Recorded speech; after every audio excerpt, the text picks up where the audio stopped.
राहुल गांधी बिहार में घूम घूम कर चुनाव आयोग को नीचा दिखाने की कोशिश में जुटे हैं, लेकिन आज कैसे ना भ्रम की दीवार गिराई गई।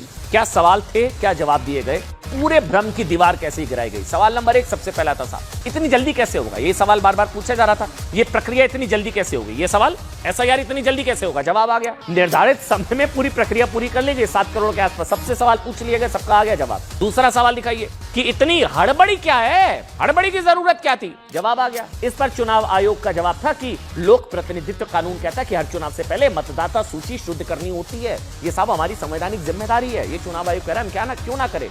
तीसरा सवाल, अच्छा चुनाव से पहले ही क्यों, चुनाव से पहले ही क्यों। चुनाव आयोग ने टका सा जवाब दिया कि वोटर लिस्ट में गड़बड़ी चुनाव से पहले दूर की जाएगी या बाद में। बाद में करने का क्या फायदा, पहले ही तो करेंगे।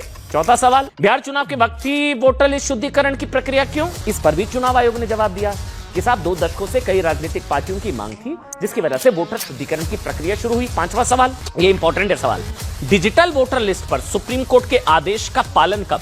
बता दिया साहब, हर जिले की ड्राफ्ट लिस्ट जो लिस्ट है वो उपलब्ध है। आप इंटरनेट पर जाइए, वेबसाइट पर जाइए, हर जिले की, और वहां पर आप एपिक नंबर डालेंगे आपको पता लग जाएगा। फिर एक और सवाल, ड्राफ्ट लिस्ट में बहुत गड़बड़ी और ये साजिशन आप लोगों ने वोटरों के नाम हटा दिए। 65 लाख ये वोटर जो हटाए हैं, ये वोट चोरी की है, यही था ना। जवाब सुनिए, टका सा जवाब, बूथ लेवल अफसर, एजेंट, यहां तक कि सरपंच के सत्यापन से लिस्ट बनी है, सबके साइन है। तो चुनाव आयोग ने अपनी तरफ से लिस्ट नहीं बना दी है। दूसरा और सवाल, महाराष्ट्र में चुनाव से पहले 40 लाख वोटर कहां से आए, 40 लाख कहां से आ गए।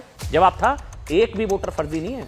और अगर लगता है ना आपको, अगर विपक्ष को आपत्ति थी, तो हाईकोर्ट में याचिका क्यों नहीं दाखिल की, दीजिए जवाब। और सुनिए, 8वां, राहुल गांधी ने चुनाव आयोग पर आरोप लगाया कि उसने कर्नाटक चुनाव में बेंगलुरु सीट पर बीजेपी के साथ मिलकर वोट चोरी की। सीधा आरोप लगा दिया। मुझे तो लग रहा है चुनाव आयोग को जवाब ही नहीं देना चाहिए इन आरोप, फिर भी चलिए दिया। इस आरोप के जवाब में चुनाव आयोग ने कहा कि अगर किसी मतदाता को लगता है कि उसके कैंडिडेट के साथ चुनाव प्रक्रिया में गड़बड़ी की आशंका है, तो 45 दिनों के अंदर सुप्रीम कोर्ट में आप याचिका दाखिल कर सकते हैं। ये नहीं आप राहुल गांधी हैं तो आप पर कोई नियम नहीं लागू होगा, आप पर नहीं लागू होगा ये 45 दिन वाला नियम, क्योंकि आप गांधी परिवार से हैं। सब नियम कानून से ऊपर तो राहुल गांधी भी नहीं है, गांधी परिवार भी नहीं है, तो 45 दिन का नियम है, आपको फॉलो कर लेना चाहिए था। और सवाल सुनिए, 9वां सवाल, कोई सवाल ही नहीं बचा, मैं बता रहा हूं चुनाव आयोग की पीसी की बात। राहुल गांधी जी ने पूछा था कि उन्हें मशीन रीडेबल वोटर लिस्ट क्यों नहीं दी गई। मशीन रीडेबल वोटर लिस्ट, ये सवाल चुनाव आयोग का जवाब था साहब, सुप्रीम कोर्ट के 2019 के एक आदेश के मुताबिक machine readable voter list voter की प्रिवेसी का हनन हो सकता है, प्रिवेसी का। 10वां, ये भी इंपॉर्टेंट, चुनाव आयोग को धमकाया था, ढूंढ कर पता नहीं क्या क्या, we are coming for you, vote चोरी में शामिल किसी भी अफसर को छोड़ेंगे नहीं। चुनाव आयोग का जवाब आ गया, झूठे आरोपों से चुनाव आयोग डरता नहीं है। अच्छा, एक सबसे जरूरी मेरी नजर में आज के लिए कि चुनाव आयोग ने, ये राहुल गांधी जी का दर्द था कि मुझसे तो आप शपथ पत्र मांग रहे, एफिडेविट। अनुराग ठाकुर ने जब यही बात कही तो उनसे कोई एफिडेविट क्यों नहीं मांगा गया। चुनाव आयोग ने जानते हैं, बता दिया, नियम समझा दिया साहब।